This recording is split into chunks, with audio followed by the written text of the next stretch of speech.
On est bon, on peut commencer? Allez, bon, on va commencer. Bah, écoutez, comme l'a dit Brigitte, bienvenue à cette deuxième session de live concernant réussir son installation en libéral.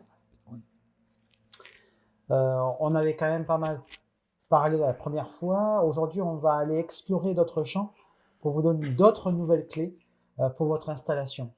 Alors aujourd'hui, on va parler par exemple des logiciels métiers, des conventions avec la caisse primaire d'assurance maladie et des relations qu'on peut avoir avec elle. Tout ce qui est RCP, donc responsabilité civile et pénale, pour être un peu plus euh, clair avec vous. Et puis également, on va discuter de ce que c'est que la prévoyance et pourquoi c'est si important d'en avoir une, surtout en libéral. Et enfin, on terminera par tout ce qui est compta, gestion, et puis développer son réseau. Eh bien, écoutez, moi, je vais commencer par, par parler avec vous de ce que c'est que Et le si on se logiciel métier. représentait, parce que les gens nous se souviennent plus de nous, Ah, peut-être. peut-être bien, ouais. On n'est pas assez connus. Eh bien, Brigitte, vas-y, commence. Honneur aux dames. Alors, moi, je suis Brigitte Bax, je suis infirmière en statut libéral euh, depuis plus de 35 ans, et puis formatrice au pôle formation santé sur divers thèmes, voilà. Ben, moi, je suis Jean-Philippe Marcoux, je suis infirmier. J'ai exercé pendant très longtemps. J'ai fait une cadre de santé. Puis, je suis parti en libéral pendant 15 ans. Et en parallèle, j'étais formateur. Et j'ai commencé à travailler avec le pôle formation santé en 2015. Et en 2020, j'ai rejoint l'équipe comme tout d'abord concepteur pédagogique, puis après j'ai fini une autre partie de mes études pour devenir ingénieur pédagogique, responsable d'organisation. Et aujourd'hui, ben, je suis responsable de tout un secteur de formation au pôle formation santé, exclusivement sur les professionnels de santé des libéraux, en libéral, comme les infirmiers, les orthophonistes et bien d'autres encore. Tous les professionnels qui gravitent autour des maisons de santé pluriprofessionnelles, des CPTS. Voilà. Ben, maintenant qu'on s'est présenté, je vais démarrer donc sur ce que je vous avais dit il y a quelques minutes, notamment les logiciels métiers. Alors les logiciels métiers, il y en a plein. Vous en connaissez pour certains pas mal. Je citerai des noms en vrac. Ça va vous donner une petite idée. Albus, Mayagat, Infiplus 4000, Simplivital, Equinox, Vega, et j'en passe et des meilleurs. Alors pourquoi c'est si important ces logiciels métiers? On les appelle logiciels métiers aujourd'hui. Il y a quelques années, on appelait ça les logiciels de facturation. Ça permettait à tout infirmier qui s'installe, libéral, euh, de pouvoir coter ses actes. On a parlé un petit peu de la nomenclature générale des actes professionnels la dernière fois sur le live numéro 1. Là aujourd'hui, ça prend tout son sens parce que tout soin que vous réalisez en libéral eh bien, fait correspondre à eh bien, une écriture qui va permettre de facturer. Cette facturation, il faut bien qu'elle puisse être identifiée et posée sur une feuille de soins dite aujourd'hui électronique. Et tout cela est possible grâce au logiciel métier. Il faut bien le choisir son logiciel métier parce qu'aujourd'hui, il vous aide à facturer, mais il va au-delà de ça. Il va vous permettre de tracer vos soins. Alors, c'est pas simplement avec la facturation que vous tracez vos soins. C'est également écrire tout ce que vous allez entreprendre et faire chez votre patient. Et donc, vous avez à l'intérieur de ces logiciels métiers des dossiers de soins numériques. Et ça, c'est indispensable aujourd'hui. Depuis 1995, la dernière fois je vous l'avais dit, eh bien, la Haute Autorité en Santé a identifié la nécessité et même l'obligation pour tout professionnel de santé, y compris à domicile, de pouvoir tracer ses soins et de pouvoir les justifier. Eh bien, tout cela est possible grâce à ces logiciels métiers. Euh,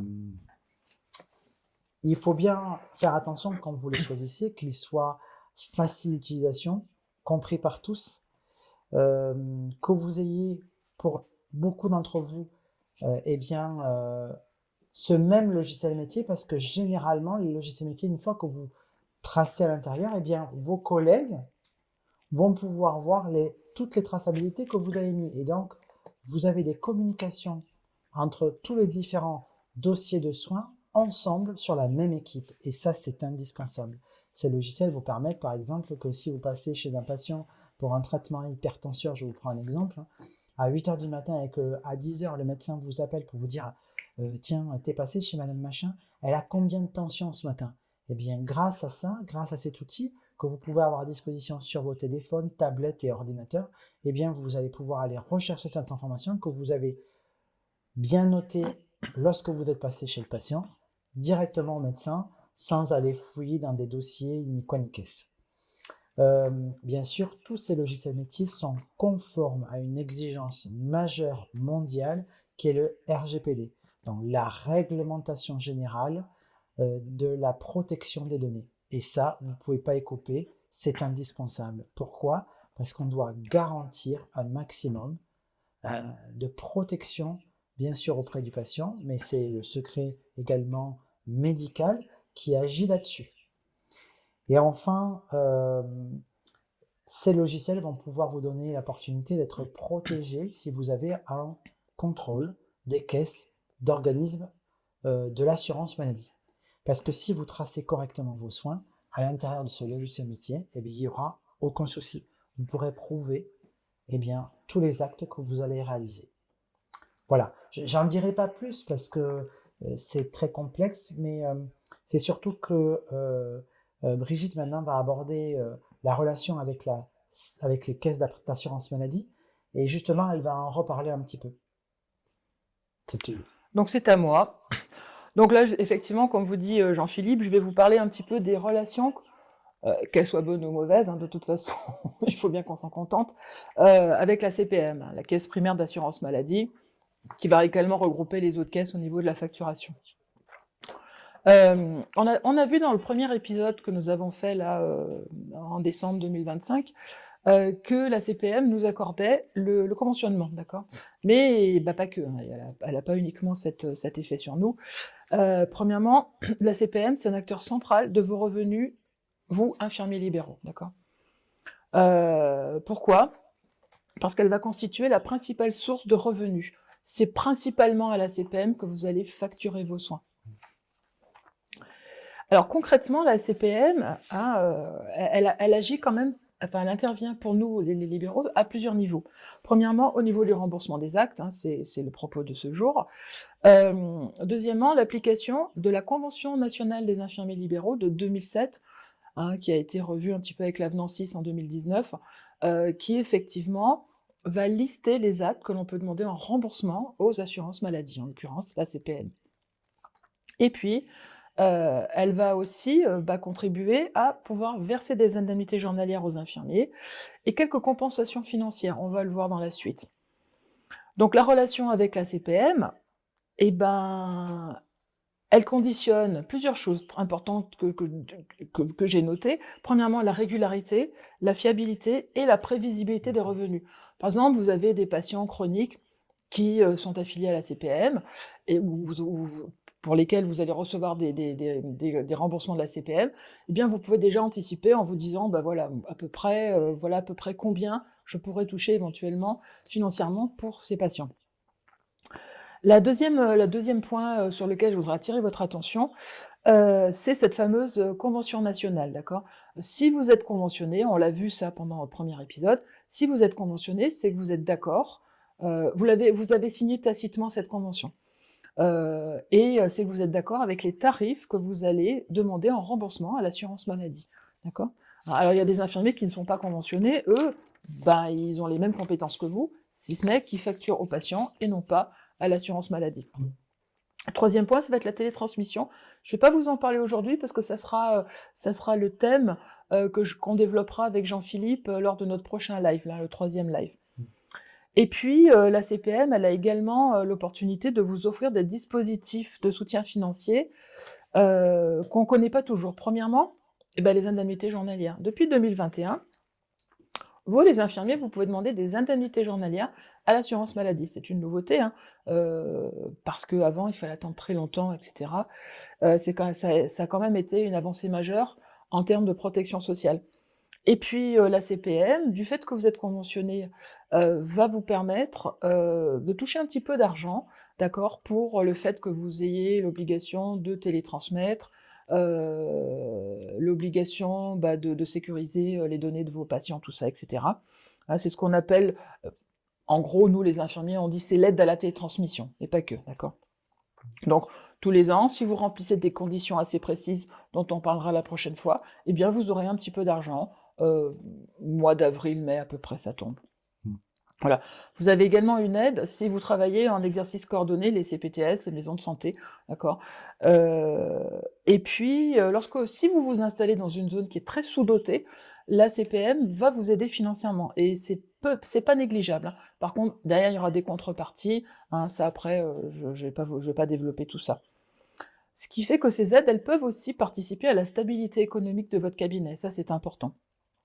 Et puis bon, malheureusement, j'ai laissé à la fin, mais il faut bien qu'on en parle, hein. La CPM, qu'est-ce que c'est? C'est cette épée de Damoclès qui peut nous tomber à tout moment sur la tête. Ce sont les contrôles, d'accord? Hein, les contrôles de la CPM, on en parle tout le temps. Moi, je le vois en formation NGAP, c'est un peu la peur un peu des infirmiers qui hésitent à coter certains actes, d'accord? Alors, ces contrôles, qu'est-ce que c'est? Les contrôles de la CPM, ils vont viser uniquement à garantir le bon usage des fonds publics, parce que ce sont des fonds publics, hein, qui vont être mobilisés. Et du coup, pour vous, ils vont représenter un risque financier, hein. Et puis un stress quand même qui n'est pas des moindres, hein. On est bien d'accord, hein. Alors, pour une bonne sécurisation de vos revenus, il faut connaître toutes les règles conventionnelles, ce que vous avez le droit de faire, ce que vous n'avez pas le droit de faire. Les règles déontologiques, d'accord, c'est important, puisque on a un code de déontologie depuis 2016, eh bien il faut le mobiliser, d'accord. Il faut se conformer aux bonnes pratiques professionnelles, en faisant des formations par exemple, et puis une traçabilité rigoureuse, d'accord. Traçabilité rigoureuse, et ça j'insiste sur ce point, sur le dossier de soins infirmiers. Ça sera aussi un des thèmes que nous développerons au prochain live. Quelles sont les erreurs les plus courantes qui vont nous amener à avoir un contrôle de la CPM, d'accord? Ce qu'on appelle, entre guillemets, des indus, ça veut dire que c'est des actes qui vous ont été réglés, et que la CPM vous dit « Ah non, ça c'est pas bon finalement, vous allez nous les rembourser ». Et quelquefois, vous avez même une pénalité sur ces indus, d'accord? Donc attention à vous, protégez-vous de là-dessus. Eh ben, les erreurs, ça va être une mauvaise cotation, une méconnaissance de la nomenclature. Je vous engage, si vous vous installez, si vous êtes déjà installé, de faire une formation NJAP. Tous les 2 ans, tous les 3 ans, il faut absolument réactualiser tout ça, hein, parce que vous avez vu que les actes changent assez régulièrement. La NJAP, ça sera la prochaine fois, d'accord? C'est les règles de cumul, hein. On ne peut pas tout coter à taux plein, et on ne peut pas cumuler tous les actes. Il y a des règles, il faut les respecter. L'absence de justificatif, par exemple, vous allez télétransmettre une facturation et vous ne mettez pas la prescription, ou la prescription est mal rédigée. Ce qui est un peu dommage, c'est qu'on est soumis, tous les infirmiers, à une prescription médicale, sauf dans certains cas. Je fais une toute petite parenthèse, puisque la loi infirmière, le décret de la loi infirmière est paru le 24 décembre 2025. Au pied du sapin, nous avons eu enfin le décret qui vient asseoir les nouvelles règles, le nouveau socle de compétences de la loi, hein, infirmière du 27 juin.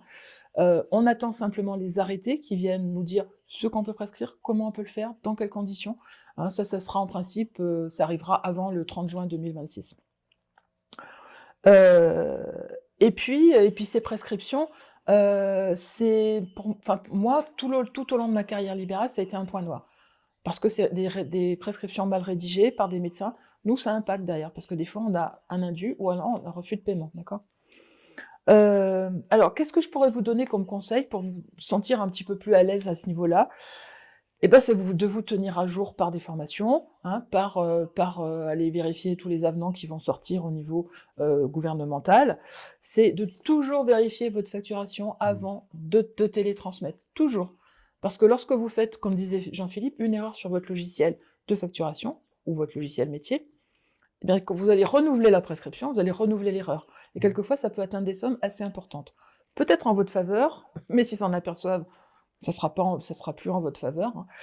Et puis, surtout, de tout tracer. Alors, je continue. Non, c'est à toi, Jean-Philippe, ou c'est à moi? Non, c'est à Non, moi. c'est à toi. Alors, je continue, voilà, je continue. Voilà, maintenant, on voit un petit peu nos relations avec la CPM, elles sont importantes, et il faut bien cadrer tout ça, d'accord? Alors, les infirmiers libéraux, je le vois bien en formation, souvent, quand ils parlent de la CPM, ouais, la CPM, pas que, hein, pas que, d'accord? Sachez que la CPM a édité, il y a très longtemps, une charte du contrôle, que, si vous le cherchez sur la CPM, vous n'allez pas le trouver, c'est tout petit, tout petit. Cette charte du contrôle, elle nous dit, en fait, c'est un contrat, hein, entre les syndicats et la CPM, qui nous dit que, en cas de contrôle, quelles sont nos obligations à nous en tant qu'infirmiers, et quelles sont leurs obligations à eux. D'accord? Je vous engage à aller la chercher, la lire un petit peu, vous serez un petit peu plus tranquillisé, parce que qu'est-ce que c'est que la CPM? Enfin, les caisses d'assurance maladie en général, c'est simplement des organismes payeurs, donc à ce titre, ils ont un droit de vérification sur ce qu'ils vont vous payer, mais c'est en aucun cas eux qui refont les règles, d'accord? Donc on va parler maintenant de ce qu'on appelle la RCP, assurance responsabilité professionnelle et juridique, bien sûr, d'accord? Alors c'est une assurance qui est vraiment destinée à vous protéger, vous, en tant qu'infirmiers libéraux, lorsque votre responsabilité est engagée dans le cadre de votre activité professionnelle. Elle est obligatoire pour exercer en libéral. Alors, vous allez me dire à quoi elle sert, cette RCP? Alors, je vous signale, pour ceux qui vont s'installer, que vous pouvez la déduire de vos frais professionnels à 100%, hein, d'accord? Elle va couvrir tous les dommages qui sont causés à des tiers, ça peut être des patients, ça peut être des partenaires, ça peut être la famille d'un patient, etc., d'accord? Du fait soit d'une erreur de votre part, soit d'une faute, soit d'une négligence, ou soit d'une omission, d'accord? Et tout ça dans l'exercice de votre profession. Alors, ces dommages, ils peuvent être corporels. Par exemple, vous allez faire un nursing à un patient, il chute lors de la douche. Bon, voilà, votre responsabilité est engagée, mais dans le cadre professionnel, votre RCP vient vous couvrir, d'accord? Matériel, moi, il m'est arrivé une fois d'aller chez un patient, de rentrer dans la cour, d'avoir oublié de mettre le frein à main et j'ai défoncé le portail. Voilà, bon, j'étais bien contente, et ma voiture aussi, bien sûr, hein. Et on ne rit pas. Et ça peut être immatériel également, ça peut être un préjudice financier, ça peut être une perte de chance, hein, voilà, on n'a pas eu de chance ce jour-là. Alors, je vais préciser dans le cadre des infirmiers libéraux, elle va couvrir tous les dommages causés à un patient dans le cadre de votre acte professionnel. Donc je vous l'ai dit, erreur, accident, matériel défaillant, vous avez utilisé un matériel qui est défaillant, c'est pas votre faute, d'accord? Ou un défaut d'information, vous n'avez pas donné toutes les informations à votre patient, et il vous dit oui, mais là, j'ai eu ça, mais vous me l'avez pas dit, d'accord? Eh bien, ça vous couvre. Ça va vous couvrir également sur un défaut de surveillance, un problème lié à l'information ou au consentement du patient. Faites très attention au consentement du patient. Et puis, les conséquences d'un acte qui est non conforme aux règles professionnelles, d'accord?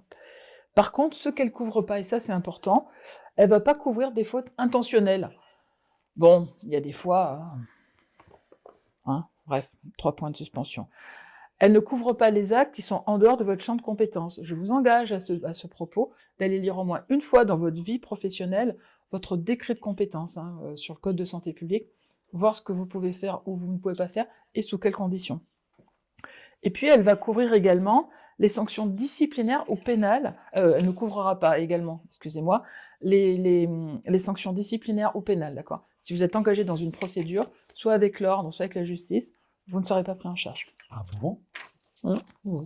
Ok. Dommage. Alors, les points clés à vérifier lors de votre adhésion, c'est le montant des garanties. Allez voir un petit peu, faites jouer un peu la concurrence, allez vérifier un petit peu ce qu'ils vont vous proposer. C'est la prise en charge des frais juridiques, d'accord? C'est la couverture en cas de faute non intentionnelle. Et puis, attention, parce que maintenant, elle propose, toutes les RCP, une extension pour les actes innovants ou les situations spécifiques. Et on va, nous, vers une profession qui évolue énormément au niveau d'une spécificité, d'accord? Pour moi, une bonne RCP, c'est la sécurité juridique indispensable pour exercer sereinement. Ouais, tout à fait. Vraiment, prenez votre temps, comme le dit Brigitte, à regarder les contrats des RCP, regardez ce qu'elles proposent, les assistances juridiques, c'est très important. On n'est pas à l'abri, Brigitte le disait, on n'est pas à l'abri d'une erreur. On peut tous faire des erreurs. Euh, Maintenant, il faut être extrêmement bien protégé parce que quand on est libéral, on est également chef d'entreprise et on ne peut pas se permettre, eh bien, de ne pas être bien protégé. Toujours dans la même idée de la protection, Brigitte vient de parler de la RCP, moi je vais vous parler de la prévoyance. Et vous pouvez bien sûr être malade, vous pouvez également avoir un accident dans votre exercice. Euh, Qu'est-ce qui vous protège? Qu'est-ce qui vous met à l'abri? Parce que vous êtes chef d'entreprise, vous devez continuer à gagner votre vie. Et ce qui vous protège et ce qui vous permet d'être sécurisé financièrement, c'est la prévoyance que vous allez mettre en place. Tout à Et fait. les contrats sont extrêmement importants. Faut lire les petites lignes parce que tout est important. Je pense à nos collègues féminines qui peuvent avoir des enfants pendant leur exercice pendant leur année d'exercice libéral. Il faut qu'on puisse leur assurer la possibilité de prendre leur congé maternité, de pouvoir avoir une protection également. Et tout ça, c'est la prévoyance. Et je dirais peut-être qu'avant de parler de la prévoyance, enfin, je vais en parler avec Brigitte là, mais sachez que vous passez une convention avec les caisses d'assurance maladie, avec la CPM. Quand vous passez le conventionnement, ça ne s'arrête pas que là. Vous avez un contrat auprès de la CPM que vous devez prendre et qui vous couvre en cas de problématique pendant les 3 premiers jours de carence, qu'on appelle, qui sont majoritairement présents dans tous les contrats de prévoyance. Donc, ce n'est pas optionnel, il faut le faire au niveau de la caisse. Parce que si vous arrive quelque chose, eh bien, vous avez l'assurance que la caisse va vous protéger pendant ces 3 premiers jours jusqu'à ce que le relais soit pris par la prévoyance. Moi, je sais que chaque fois que je me suis installé, j'ai veillé à signer ce contrat. Bien sûr, c'est Tu t'es installé combien de fois? 2 fois. 2 fois. Une fois dans le sud-ouest, une fois dans l'est. Vous voyez, voilà, pas de jaloux. Et puis, ce contrat à la CPM, c'était une centaine d'euros par an dans mes souvenirs. C'est pas grand-chose, mais et en plus, c'est tout à l'heure, t'en parlais des déductions avec la RCP au niveau de votre comptabilité. Ça aussi, c'est une déduction. Donc, ça viendra se soustraire à votre chiffre d'affaires pour que vous ayez moins à payer ensuite. Et donc, maintenant, je vais enclencher sur les contrats de prévoyance qui vont compléter ce contrat de prévoyance de la CPAM.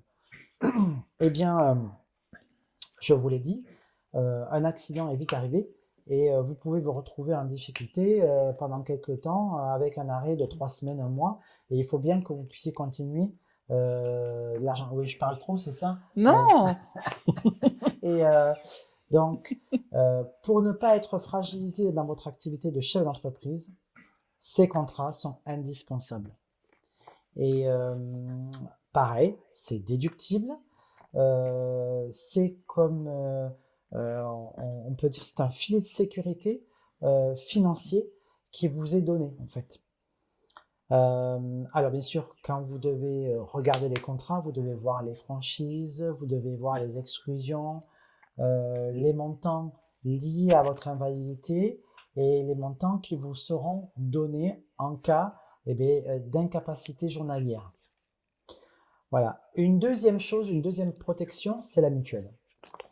La mutuelle elle est indispensable. En plus, vous pouvez faire passer votre mutuelle personnelle et la mutuelle de votre famille à l'intérieur et c'est donc déductible au niveau comptable. Donc c'est aussi important et de bien la choisir pour pouvoir avoir un maximum de garanties de protection. Le tout, prévoyance, mutuelle, RCP tout à l'heure, tout ça c'est fait pour réduire un maximum de reste à charge dans votre activité. C'est tout ça, ça vous est donné et c'est déductible, je vous le répète. On parle des mutuelles pour soi. Je voudrais également parler des mutuelles parce qu'on n'en a pas encore parlé. Lors des soins, vous facturez vos soins auprès de vos patients. Vous avez des patients qui sont pris à 100%, donc là, un ALD, je précise. Et donc, du coup, là, c'est la caisse qui vous donne la totalité de remboursement des soins, mais beaucoup de patients sont entre sécurité sociale et mutuelle. Le fait d'avoir des partenariats et des conventionnements avec les mutuelles vous assure des remboursements directs également dans ce que vous allez faire et prodiguer comme soins auprès de vos patients. Voilà. Je regarde si je n'ai rien oublié, parce qu'il faut que je marque note, parce que là, c'est compliqué. Oui. Enfin, moi, je le dis. J'ai l'honnêteté de le dire. Moi aussi. Moi, j'ai même écrit en gros. Écoute, Brigitte, je vais te passer la parole pour la compta et la gestion, justement. Dommage. Juste une petite chose qu'on vous a peut-être pas précisé, c'est que sur le chat, là, n'hésitez pas à venir poser des questions, hein, s'il y a des choses qui vous paraissent pas claires ou que vous voulez nous faire un petit coucou, d'accord? Alors, comptabilité, gestion. Bon, je vais aller assez vite, hein, parce que la plupart des infirmiers, ouais, voilà. Tu m'as entendu penser. Ah ouais, carrément. Prenez un comptable, un bon comptable, d'accord. Prenez un comptable. Moi, c'est vrai que j'ai fait ma compta toute seule et je me suis aperçue au fil du temps que je faisais des erreurs et que vous serez beaucoup plus serein et surtout qu'en plus c'est déductible, hein. Alors la comptabilité et votre gestion, bien sûr, ça constitue les piliers essentiels de votre pérennité professionnelle. Voilà. Vous allez gagner de l'argent, j'espère que vous allez bien gagner de l'argent, mais il faut savoir encore comment dispatcher tout ça. C'est pas notre métier, hein. La comptabilité, elle va nous permettre de répondre non seulement aux obligations légales et fiscales, d'accord, mais aussi de piloter notre entreprise, hein, avec la gestion. Parce que, rappelez-vous, vous êtes chef d'entreprise. Même si c'est une entreprise unipersonnelle, vous êtes chef d'entreprise. Et ça, on ne nous l'a pas appris à l'école, hein. Dans les IFSI, on ne nous apprend pas à être chef d'entreprise. Une gestion bien maîtrisée, elle offre une vision claire de vos revenus, d'accord. Alors, les charges professionnelles, quand on parle de charges, on parle de quoi? Sur le libéral, vous avez deux types de charges. Vous avez les charges sociales et vous avez les charges fiscales. Les charges sociales, c'est les cotisations que vous allez verser aux organismes sociaux pour financer votre protection sociale. Par exemple, la maladie dont vous parlait Jean-Philippe, la retraite. Nous, notre retraite, c'est la Carpinco, les allocations familiales, le fonds de formation, etc. D'accord. Et les charges fiscales, ça va être vos impôts. D'accord. Je vais vous développer ça un tout petit peu plus loin. Donc on a l'URSSAF. L'URSSAF, on en a plein la bouche. Et vous avez bien raison, parce que l'URSSAF, il est jamais sympa avec nous. D'accord, mais il faut faire avec, malheureusement. Non, mais c'est vrai. Non plus, hein. C'est vrai, hein, c'est vrai. La caisse de retraite non plus. C'est vrai, hein, c'est vraiment. Enfin bon, l'URSSAF, ça va regrouper toutes vos cotisations obligatoires, d'accord. C'est tout regroupé dans l'URSSAF, c'est-à-dire votre assurance maladie, maternité, etc. Le fait que vous ayez accès au remboursement comme tout un chacun, les allocations familiales si vous y avez droit, la CSG-RDS, malheureusement, vous allez avoir plus de retraits que de versements, et puis la CFP, la contribution à la formation professionnelle, dont vous pouvez bénéficier pour faire des formations. Peut-être que lorsque vous gagnez en fait un libéral, il faut, le comptable vous le dira de toute façon, il faut penser que 45% de ce que vous allez gagner sera mis de côté pour tout cela. Prévoyez 45%. Alors, ça vous paraît énorme, et je comprends, mais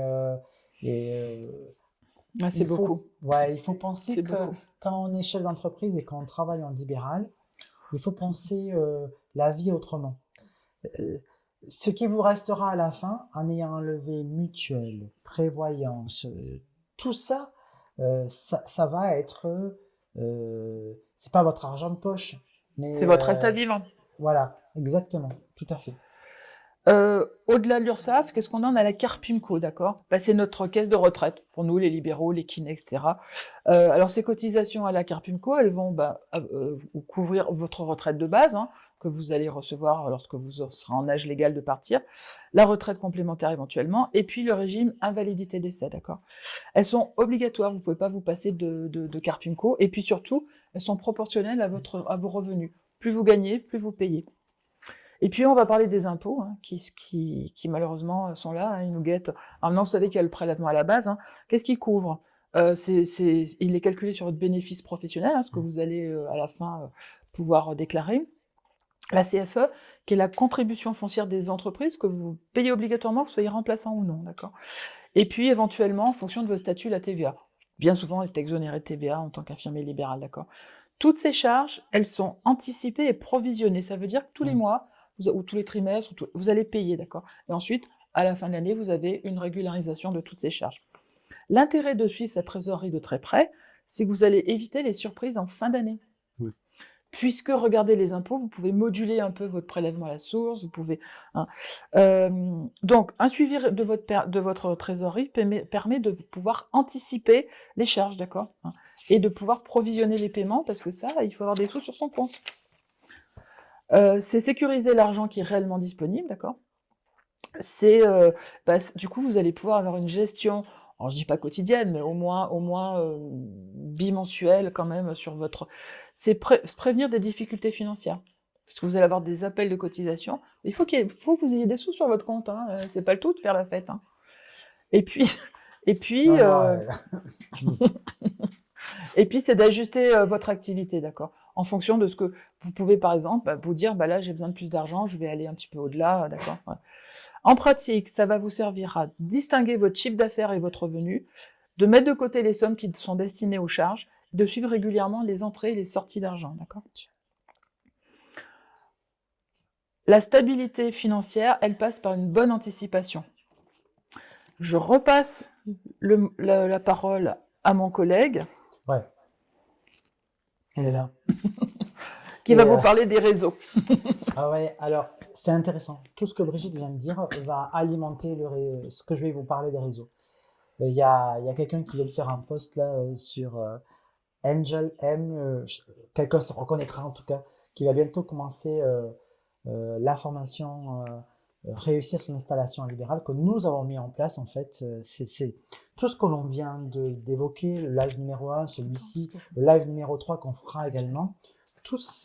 On vous donne en fait des bribes d'informations, mais on a mis en place une vraie formation qui fait 42 heures de formation, où on vous parle en détail de tous ces points lorsque vous voulez vous installer en libéral, pour que vous n'omettiez pas quelque chose et qui pourrait vous entraver dans la démarche de chef d'entreprise que vous voulez mettre en place en tant qu'infirmier libéral. Et ça, c'est important.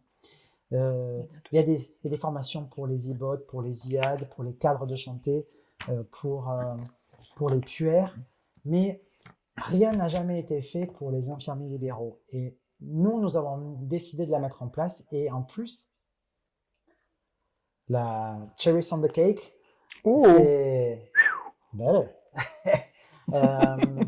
ce qui est génial, c'est qu'en fait, cette formation, elle est éligible au CPF. Donc, CPF, je vous en ai parlé. Hein. Voilà, vous attendez quoi? On vous attend quoi? Mais bon, je continue. Le réseau, c'est indispensable.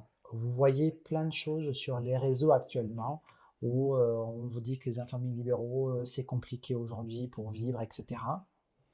Il n'y a pas un endroit de rêve pour exercer sa profession d'infirmier. Salariat, infirmier libéral, voilà. Partout, vous aurez des avantages et des inconvénients.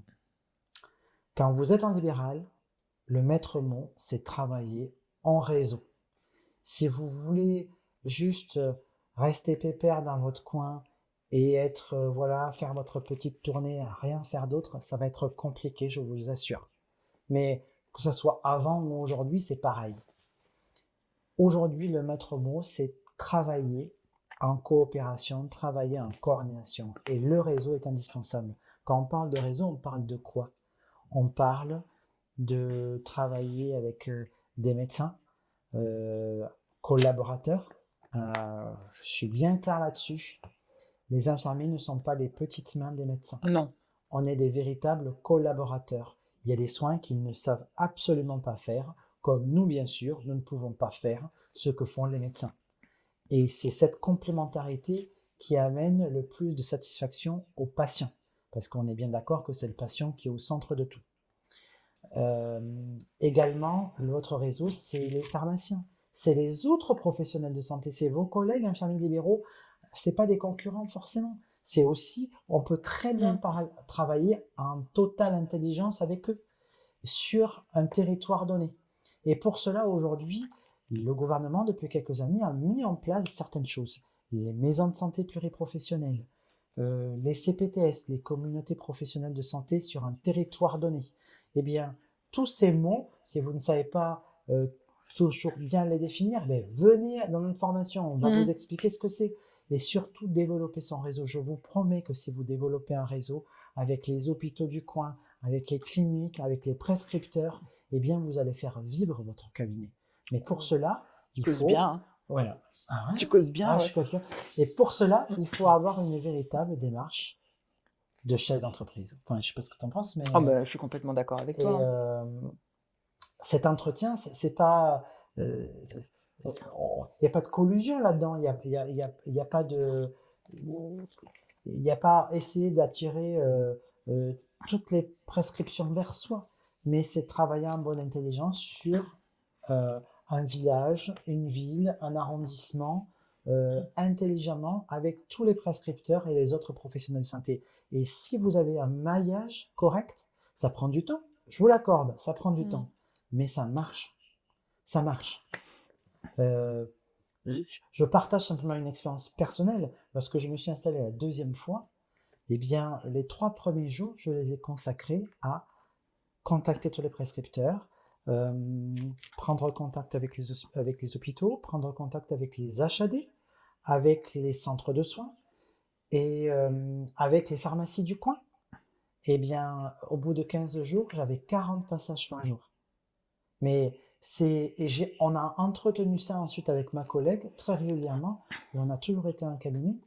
Pourtant, il y a eu beaucoup d'installations dans notre territoire. Ça ne nous a pas empêché de continuer de travailler correctement. Et ça, je pense que c'est indispensable. Le réseau.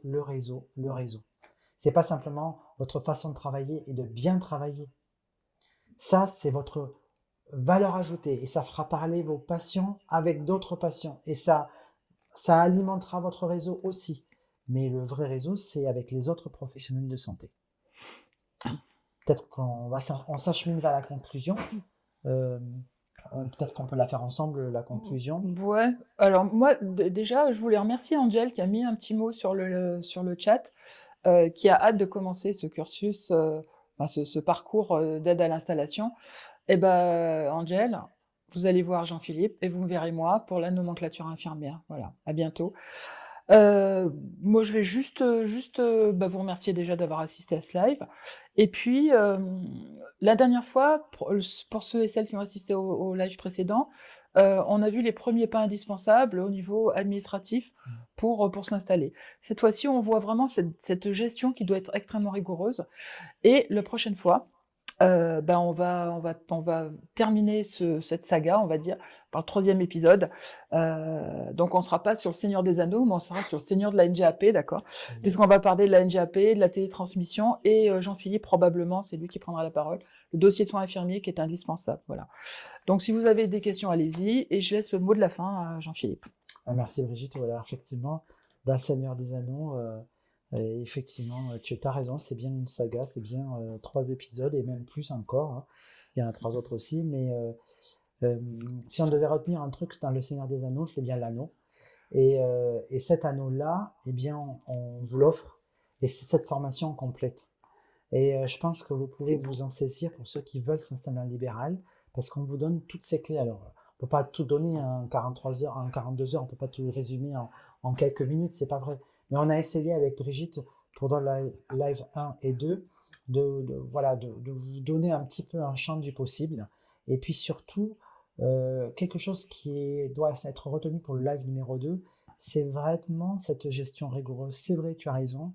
Et c'est ce positionnement que vous devez avoir dans votre tête, que si vous vous installez en libéral, vous allez rouler pour vous et pour rouler pour vous parce que vous êtes chef d'entreprise. Et ça, c'est un changement de paradigme lorsqu'on est salarié, lorsqu'on part en entrepreneuriat, et de se dire, eh bien, comment je vais faire vivre mon entreprise ? Et ce que je veux dire, c'est qu'il n'y a pas de surprise. L'URSSAF, la Carpinco, tout ça, c'est posé, c'est acté. Le comptable, le bon comptable qui vous aidera, c'est lui qui va aussi anticiper toutes vos dépenses. Ça, on ne l'a pas dit, mais chaque année, vous faites un bilan avec lui et il va vous dire, ben, dans tant de temps, voilà ce qu'on va vous réclamer ou voilà ce qu'on va vous rembourser. Je vous rassure, c'est plutôt ce qu'on va vous réclamer, hein. Voilà, mais et je vous le souhaite parce que si on vous réclame, ça veut dire que vous gagnez plus. Voilà, ben écoutez, je ne sais pas si on a des questions. On voulait vous dire merci. Voilà, merci. Et écoutez, comme visiblement on a été clair, on vous retrouve très bientôt sur le live numéro 3. Soyez vigilants, la date va vous être donnée très rapidement. N'hésitez pas même à préparer vos questions pour ce live numéro 3, puisque Brigitte vous a dit tout ce que l'on a abordé en dernier lieu. Et puis surtout, on vous attend nombreux à vous inscrire sur le parcours. Et on aura plaisir à vous retrouver avec 2 autres formateurs et puis un jury de professionnels. Ce jury, ce sont des infirmiers libéraux, tout simplement. En fait, il y a pas de sanction. C'est un accompagnement de A à Z pour votre installation, pour réussir votre installation. Ben écoutez, je vous dis à très bientôt. On vous dit à très Et bientôt. merci à Au vous. À revoir. bientôt. Au revoir.